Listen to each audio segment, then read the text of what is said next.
thank you all for being here tonight. It's good to see so many of you on this cold night, but it's pretty nice in here. Yeah, so as you know, tonight we're going to learn a little bit about the black barbers that were here in Hastings very early. It's a piece of history that we just have been learning more and more about, and it's pretty exciting to make new discoveries, and I made a few this summer, and that's why I asked Spencer if I could share that with you tonight, because it is Black History Month, and this is a good time to honor the past, the community that we had here in town that we're not that familiar with. We're becoming more so. Excuse me. One of the things that I learned that I was quite excited about was where two of the barbers lived. And it just came about happenstance because I was looking for something else. And we have access now because we're in the Pioneer Room. Dakota County has given us a password to go in and find the properties records that we used to have to go to the government center to find. So it's really nice. So I was going along, and all of a sudden I saw A.J. Overall, and I went, oh my gosh.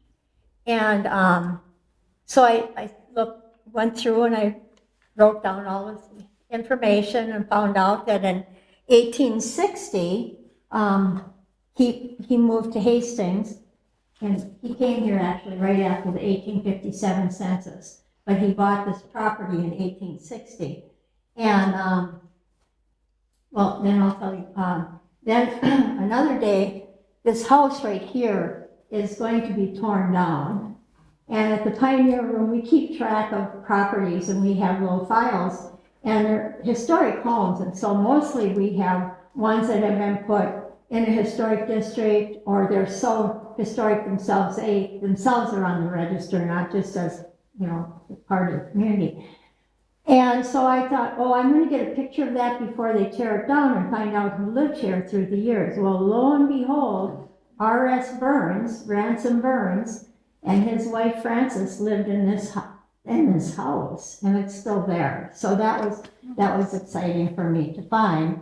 And but we're talking about maps. These maps are so helpful. What you see with the sketches right here is what's called the Sanford maps, and it's the Sanford Insurance Company. A lot of you are nodding your head, so you already know about these. But they're so helpful with, these are from 1884, which is the earliest, the farthest back they go, and that we have. And I'm not sure if that's with all of them or not, but I was able to find this house on this map from 1884. Well, R.S. Burns bought this property in 1865. The house says it was built in 1870 on the property records. They're not always right. They get it wrong quite often. And so I'm not quite sure when, sometime between 1865 and 1870, he built the house. But it has, in 1885, pretty much the same footprint it has now. Interestingly, when he moved away in Iowa, to Iowa before he died, to Kansas rather, he sold this in 1880, and it's written on here, there was a Chinese laundry. Oh. They bought it right, somebody else bought it from him, and they must have leased it to them, but this was a Chinese laundry then after that too. So this house has some fun history that just happenstance we discovered. So going back, I sort of jumped ahead. When the first census was taken in this area, it was a Minnesota territory still, and they were getting ready for statehood, so they took the census statewide, and so Hastings is on there, of course, in 1857, and there are 1,983 people in town, and that grew very quickly because they didn't start coming here until they couldn't come here until after the treaty with the Native Americans. The Dakota had this property. They didn't have a village here, but they hunted, they fished here, they dug, they did their root digging here for the winter. Citizen. Thank you. And the, they called this place Oabakti, the place where the turnips grow. And so when the Europeans could start coming, or the white people, was 1852. So in that 2,000 people got here by that time. 4 of them were black, or 2 were mulatto, what they distinguish them different on the census records, and 2 were black. 3 of them were barbers. There were only black barbers at the time. There were no white barbers. And so it was R.S. Burns and 2 brothers by the name of Andy and Edward Sanderlin, which sounds Swedish, Scandinavian. They were from Iowa, so apparently they had 1 white parent, being that they were listed as mulatto. That's mixed also. So then in 1860, the Sanderlins had moved away, but Andrew Jackson overall came to town, and he was an amazing man. And he was a barber, and he and R.S. Burns sometimes had their shops together, but not often. They were pretty much independent, but they would partner with other people. As I said, they were neighbors here, but before R.S. Burns bought this house and moved in, he lived in the,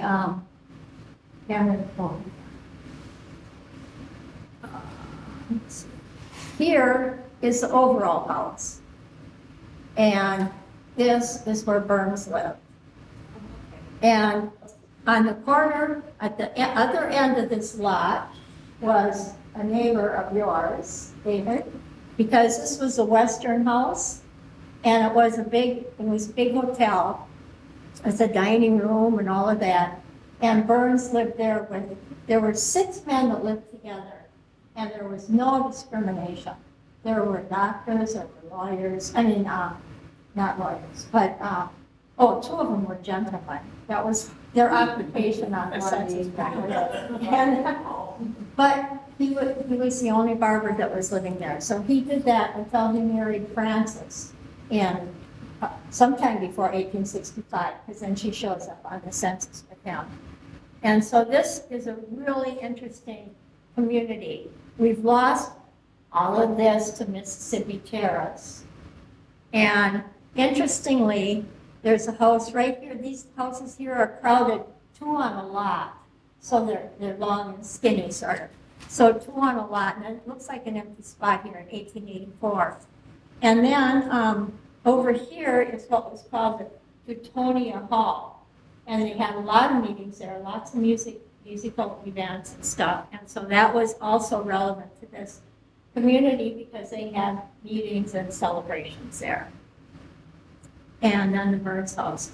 So this map that I took little birds, it's called the Bird's Eye View of Hastings in 1867. And Chicago Lithograph Company printed it, and it was drawn by A. Ruges, R-U-G-E-S.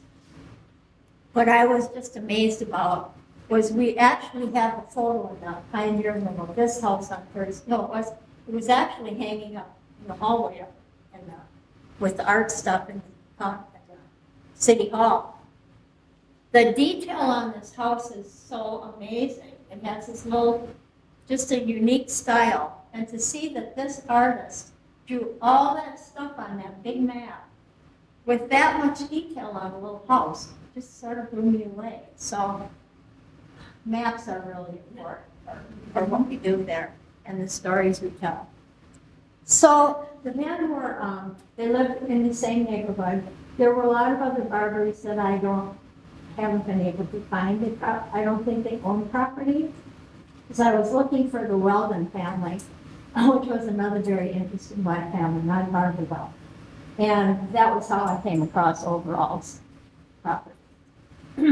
So then we moved, this is 3rd Street where they lived between Ramsey and Pilot. Now, their barbershops were downtown on 2nd Street.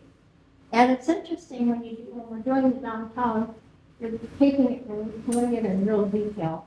But it's interesting to find that they had in a 1 block area, they would have all sort of the same kinds of businesses.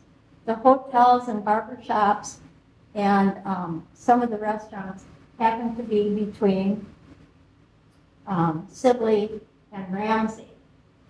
Dry goods and some of the others were between Vermilion and Sibley. So here we have, I marked all the ones that had barbershops in them. This is sort of hard to, okay, so this is Sibley and this is where Lottie Da is right now. In 1884, it was the post office. In 1867, when this map was drawn, it was the New England House, which was a big hotel, 3-story, wood frame though. And they tore that down, and sometime in the early late 70s maybe, anyhow, they built the merchant bank there. And in the basement is where they had a barbershop. And it was there for many years. I asked at Lottie Da if they had ever been in the basement. She said, oh, it's just all, nothing's down there. Well, then I found out there was a fire down there. So if there would have been anything left, it's gone now. Then right next door, there was another barbershop on the 2nd floor.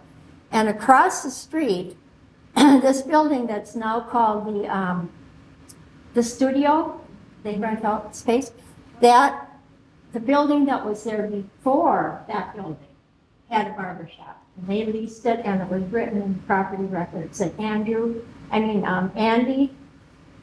and Burns did this one. Sanderlin and Burns had a barbershop there. There was a barbershop in the Fitch building, which is now connected to the Gardner House, and it doesn't even have its own address anymore. It's just been incorporated there. But they had a barbershop in there. And then this is the, oh my gosh, the name just left, Tremont. This is the Tremont House. And they had a barbershop. Across the street, where it's now Oliver's Grove Park, was Reed's Hotel, and then later they changed it to the Foster House, and this is what it looked like then. And then it was Stephen Drug for many years. For some of us older people remember that. And I love this photo. It's got some people standing out there and stuff. So this is how the downtown looked then. And we have, this is the studio on this map. This is 1884, that was post office. And so that was, had been like I said, a barbershop in the basement, barbershop on the 2nd floor. And this Foster House had a building back here, and I think sometimes the barbers were inside, but there's specific references to when, the barbers moved around a lot. It was so funny. They would be, okay, so Taylor and Overall would be working together because Taylor gave up his place and moved in with Overall and had 5 chairs and they were doing a big business, and all of a sudden Taylor's moved out, and so it's not sure why they move around so much, but it's hard to keep up with them. And I have a little gap here because, like I said, my printer quit. And what this was going to be was sort of a history to show you how often they changed around. But so they actually advertised a lot in the paper. The first one, this is actually a 2. So the first ad that shows up is in 1862. And Burns is, interestingly, he pays a lot of attention to women's hair. And I noticed that they talk about cutting and coloring women's hair, which sort of surprised me that the barbers did that. But the hairstyles in the 1850s and 60s for men, too, were quite elaborate. So, and as I said, until 1880, there were no white barbers in town. The other thing about the barbers that is really pretty amazing to realize is how they took over the idea of working for their rights as citizens. So when they were getting ready for statehood in 1857, they had to write a state, they had to write their, see, this is why I have notes, because I forget some words when I get excited like this. Or I do other times too. Their constitution, I think it would be, the states. And, but the Democrats and the Republicans, each of them,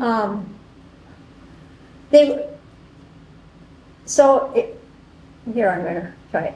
So they had such, they wouldn't get together. I'm going to read to you what it said.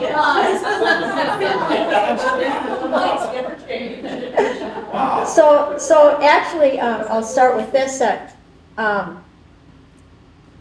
1864, January 4th, the black men held a meeting in Hastings, probably at that Teutonia Hall that we just talked about, to consider getting their right to vote.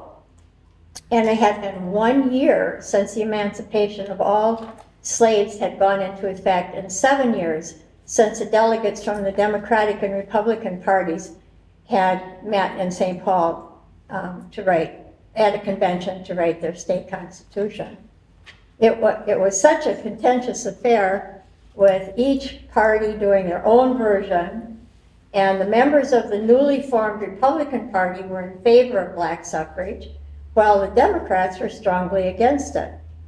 The bitter dispute led to Democratic delegate Gorman breaking his walking stick over Republican Wilson's head. Does that sound familiar?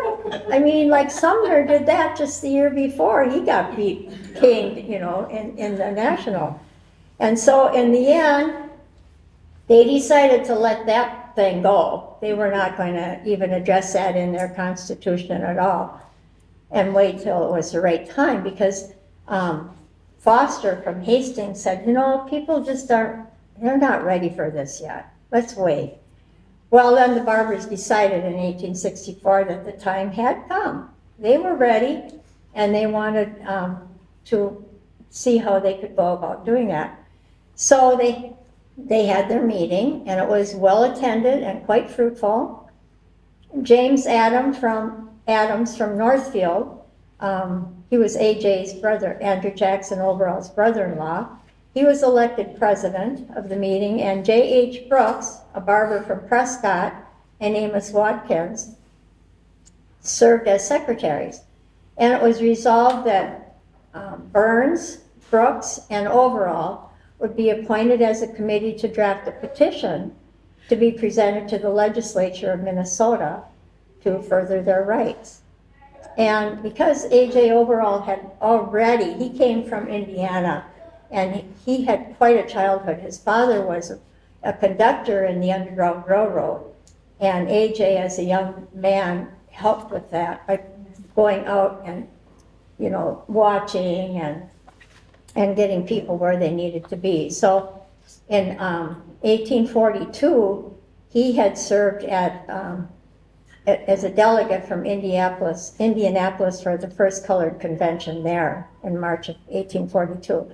So he already had a little bit of that background to go back on, and by this time he was in his 40s, so he was not a young man. Like Watkins was only 19 years old, so there's a big gap there. So in 1865, then they wrote that petition. 1865, Charles Griswold from Winona, who was a pastor, but he was also in the legislature, he introduced their petition along with one from Winona and one from Rochester, favoring black suffrage. Well, both houses of the legislature passed a bill that proposed an amendment to strike white from the suffrage provision. And these actions marked the first concerted effort by Minnesota's black population to secure their voting rights. Despite strong opposition from the Democrats, that bill did pass in the House by a large margin. But the amendment was voted down by the people, in spite of the William Marshall, who was the governor at the time, gave it his support. It was on the ballot again in 1867, voted against it again. Then Marshall was really adamant, had it on the ballot again in 1868, and that time it passed by quite a large margin. And then they decided that they should celebrate their success, and that celebration was planned for January 1st, 1869, and it celebrated the 5th anniversary of the Proclamation of Emancipation and that they had gotten their right to vote. And it was held at Ingersoll Hall in St. Paul. So the newspapers let us know that on Thursday, December 31st, the evening trains to St. Paul from Hastings and Minnesota Valley were filled to overflowing. The convention was called to order at 12:45 Friday, January 1st, 1869. That convention program is amazing. They went around, they had bands, they had music, and they had like almost a parade. The men who were instrumental in getting this passed, and many of them were barbers. And they were, I can't believe all that they put together for that, but they would go to, like they went to Governor Marshall's house and serenaded him, gave speeches. This went on all night. I mean, it was like they were there for hours. They did this. And then they went back to the hall and had their meeting. So Robert Banks, they called him the patriarch of St. Paul's black community, spoke about the new nation born when black men were granted citizenship. He encouraged his brethren to be sober and orderly, for they could not afford to be riotous. He further admonished them to read the papers, both sides, and strive to be well-heeled on national affairs. They should teach their children good manners and to be respectful to old age. These things would be a great help to them throughout life. They should keep out of debt. It was easy to get into debt, but hard to get out. And then the convention adopted the new Constitution of the Sons of Freedom, an organization of colored men of the whole state. Its objectives were to help blacks in as many ways as possible, particularly in their jobs and trades. Andrew Jackson Overall served as chair of the Resolutions Committee for this event, and both R.S. Burns and John Johnson, who had lived in Hastings for a while, served on the committee of 9 men from throughout the state that formed this, that wrote this document. And then, one thing I wanted to say about the meeting that they had in 1864. They not only decided that they were going to write this petition and do some business like that, but they read Governor Stanton's speech that he had given in the year before that, in 1863, when they started with the U.S. colored troops during the Civil War. They read that and studied it. They sang patriotic songs, and they also, something else that they did. Overall himself gave quite a big talk, and he talked about the benefit of the Anglo-African getting involved and engaged, working for their own rights of citizenship and learning what they needed to do to be good citizens. And I was curious about what that meant, the Anglo-African. Well, Google is a great tool, isn't it? I found out that there was a magazine printed that was called the Anglo-African, and there was a weekly newspaper. These men, they were really very, very well informed, well read, and I learned a lot about that from just when you read things in detail. And because I've been doing this for 15 years, I've read a lot of this stuff many, many times, and then I keep finding new little tidbits that help just fill in more of the details. So they celebrated a lot. They were always happy about freedoms and stuff. So the Hastings paper wrote a lot of articles about, during those first years, about the black community. Every once in a while, fun ones would crop up. This one I especially like. And it was printed in August 6th of 1863. So the proclamation had been made earlier, and then, so they were celebrating. But he says, I'm going to read it because I love the way they wrote things back then. He said, on Tuesday morning last, we were considerable surprised to see the colored population of our own city, as well as from other points, parading the streets in their best store clothes. Of course, the unusual display of ebony and ivory, broadcloth, and cambric attracted our attention, and we made inquiry as to the cause of this display. We were gratified.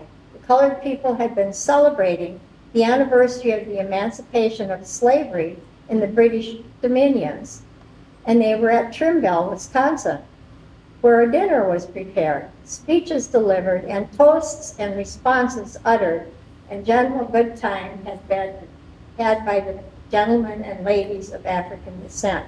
Then they came back to Hastings and paraded on the streets and celebrated some more. Do you know how far Trimble, Wisconsin is from here? And it's south of Prescott on the way, yes. And so that's quite a hike.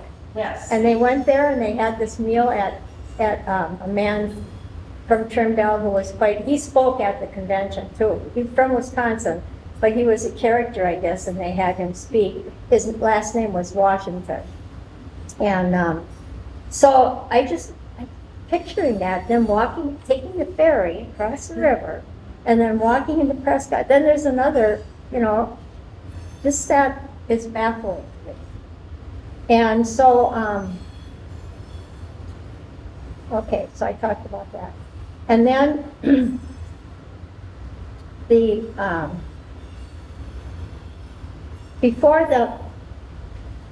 so they were, I told you the paper wrote a lot of things. Sometimes they were really just reporting things. Sometimes they were not complimentary, but nice about what was happening. And other times it was not good at all. I'm going to read you something. This was when the first year that this was on the ballot in 1865, when the black men wanted their right to vote. This is from the Democratic Convention, 1865. Number 12, resolved that we are opposed to conferring the elective franchise upon the Negroes of this state, that the immediate enfranchisement of this enervated and ignorant race would introduce into our system an element of disaffection, danger, and corruption, would be productive of injury to the blacks themselves, would disturb our system of labor, our social organization, and make the state of Minnesota a place of refuge for the scum of Southern slavery. And the Mr. Todd, who was the editor of the Hastings Gazette, was a Republican, and the Hastings Gazette reflected that leaning towards, but the parties sort of changed how they felt about things as through the years. But even Mr. Todd went on, when he was talking about it, he talked about this in a column too, and he said that, they had just been newly freed, they didn't have a chance to get caught up, they hadn't been able to be educated. These things are true. And that, but he said they have to have time to get caught up. And then they're not all as, he made, I wish I would have written that down too, but he said he respected the population here in Hastings. He made them an exception. Not all of them are like our guys, is what he's saying, And so I found that a little bit, because sometimes there's curiosity to understand how this small population that lived in Hastings, the largest it got was 40 people on the 1870 census. And then it had grown to that, and then we know that in 1875, what's interesting is, I'll be sharing some of that with you. It's sort of started to change. So the 1870, the Hastings Gazette reported that A.J. Overall acted as foreman of the jury in front of Judge Francis Crosby and did a fine job. A black man on a jury was very, very rare. So A.J. was really pretty political, and he wrote, this was in the Hastings paper in August of 1872, that the colored troops fight nobly, it says, but the following petition has been circulated among the colored men of the state. And actually what they're saying is that even though Charles Sumner has been really on our side a lot, he was the Democratic candidate that year for president, he's just sort of, something's happened. He says, we deem it but proper and but justice to ourselves and friends that we should make it known where we, the colored people of the state of Minnesota, stand as regards the two candidates in the field for office of president. In years gone by, Mr. Sumner has been a friend and seconder of the colored men, and by them much loved. But finding that either from old age, mental arrangement, or some other cause, he is endeavoring to lead us into the camp of our enemies. And so they were going to vote for, oh my goodness. He was a general, Spencer, in the Army, and he became the president. Grant. Thank you. They were voting for Grant. And so he had this the barbers had this in their shop, and so it was a petition and people could sign it when they came in.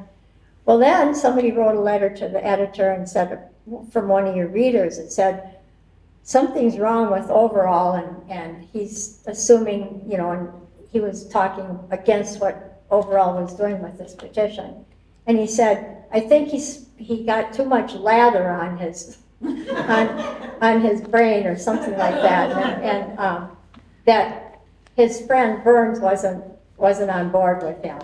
But he did sign. The people who did sign it were Wesley Taylor, Haywood Hope, John Foster, George Daniels, John Wallace, Abraham Davenport. So they had quite a few from Hastings that had signed it. And then in 1874, for some reason, I don't know what AJ, I think he was restless or something, but anyway, he decided he was going to expand his business and get a shop down in Red Wing. So he moved down to Red Wing, and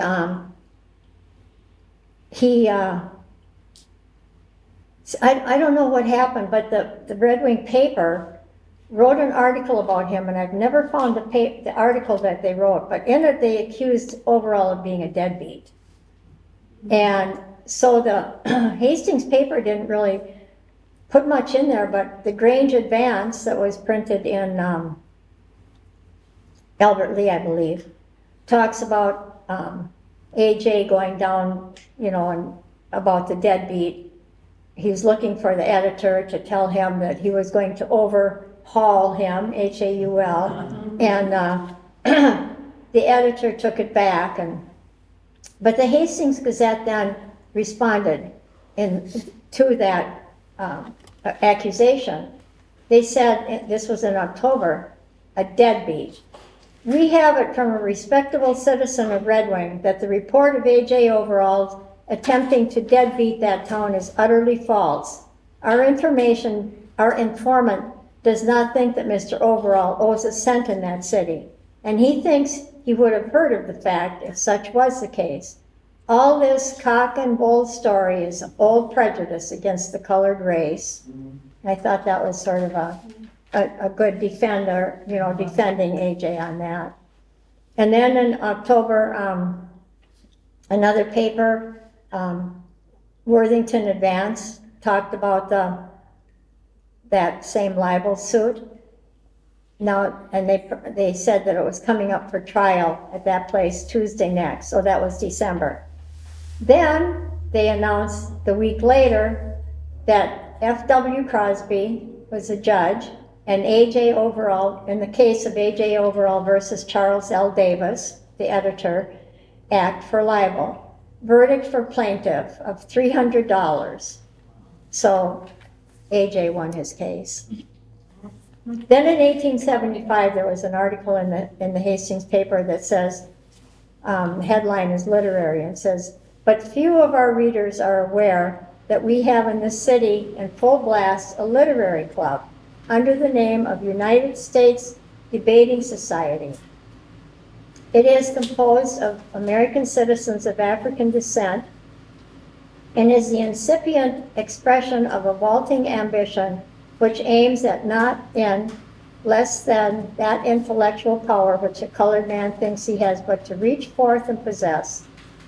So anyway, they're making fun of this idea that the black, and it's mostly men, I think, are trying to better themselves. They're learning how to take a question and actually learn how to debate it. Wouldn't we profit from that, though? And they're, just denigrating it. Then in 1875, Sumner had, before he died shortly after that election in 1872. I think he died in 1874, maybe. There were a lot of things that he had wanted to put through civil rights items.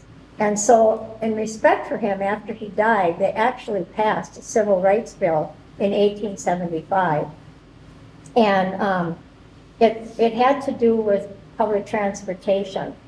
And I've read some of the articles that there were quite a number of black representatives at that time. They had been elected shortly after the war was over, and they were serving. But they said they couldn't take the train to work because they were black. They would have to go way in the back, and it was so that thing was passed in 1875, and so this article was written in the Stillwater Gazette about everything is lovely in Hastings. The colored people at that place held a meeting in Germania, that's Tutania Hall, a few nights ago to rejoice and jubilate over the passage of the Civil Rights Bill. Addresses were made by the Reverend Mr. Jones, colored. They're sort of making, this is written like how they're mocking the black language or black dialect. Mr. Jones, colored, of Minneapolis, and Mr. Taylor, colored, of Hastings, and responded to on the part of white trash by Colonel T. O'Leary and D. Chamberlain, Esquire. The affair closing with a dance, both colors freely intermingling. Just think of it, the O'Learys affiliating with the dam, no, not the dam, I mistyped this, Nagar, and it must be now the kingdom is coming, and the year of Jubilee. And so the fact that the whites and the blacks were celebrating this was looked down on by the Stillwater Gazette, but then the Hastings Gazette must have thought it was okay because they reprinted it. So there's sort of an idea, a feeling that maybe there's some, there's people that aren't too happy about the blacks and the whites being good friends together. Another thing that they did, the black people got together and they started their own temperance group, and they started that in March of 1877. And so it's interesting because the families, there were like 8 people, I think, 10 people in it, and about 8 of them were officers, and they were part of the families.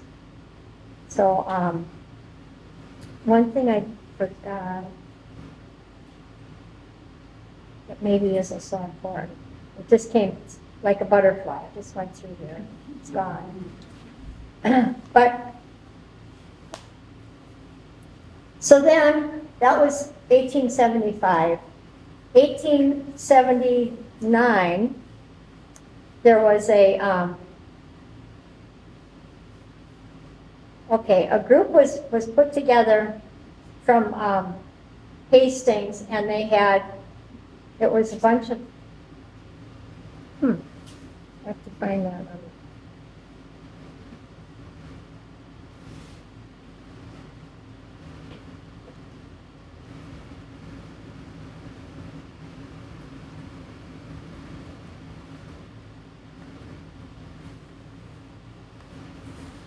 Okay.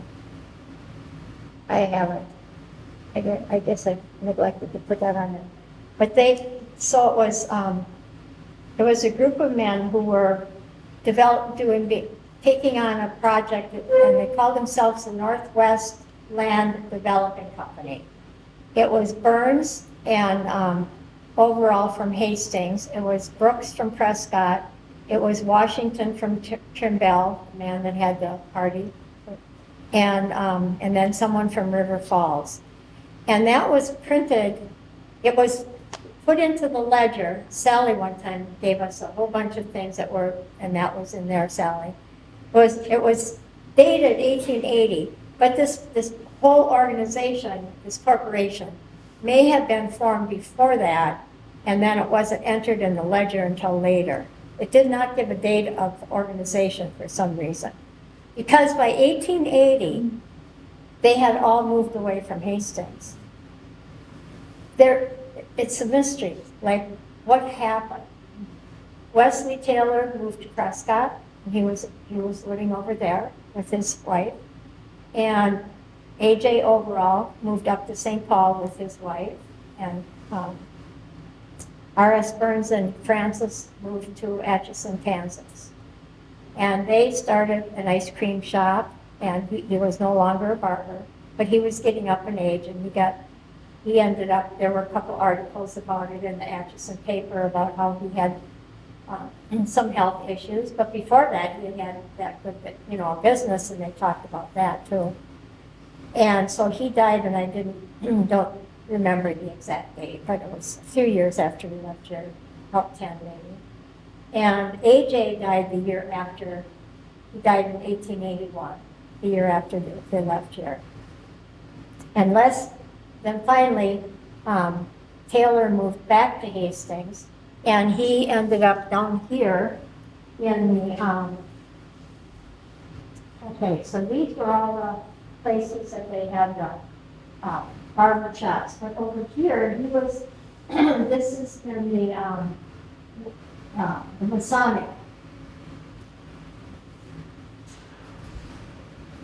The Masonic block, and so there was a barber shop in the basement, and a white barber owned it, a man by the name of Myers, Seth Myers, and he hired Wesley Taylor to come back and work in his shop, and the paper said that they were glad to have him back. So he did come back here, but he wasn't on the next census, so. That said, I think that these men were very, very proactive and worked for their civil rights, and they weren't asking for things for nothing. They were working and, learning, and sounds like they were good citizens. And it's curious what made them leave so quickly, what happened. And that's the end. Does anybody have any questions or comments? Just most of these barbers would got white ribbons. Yeah. Hair. Oh, yeah. Okay. Yeah. That's why they wouldn't be coloring black women's hair. Yeah. Same. Yeah. Yeah. Wow. Mm-hmm. Because there was so many, would they have like, we did a lot of shaving or something? Yeah. No. They did shaving too. Yeah. That was real typical that they would get a shave. It says hair dyeing. Yeah. What? It says hair dyeing too there. Yeah, I know. That's Yeah, the hair dyeing. Yeah. must have been something. Yeah. Overseas. Yeah. Those are neat. I like the advertisements. Those are neat. Yeah. I like the font. Yeah. Mm-hmm. Thank you. Yeah, very good.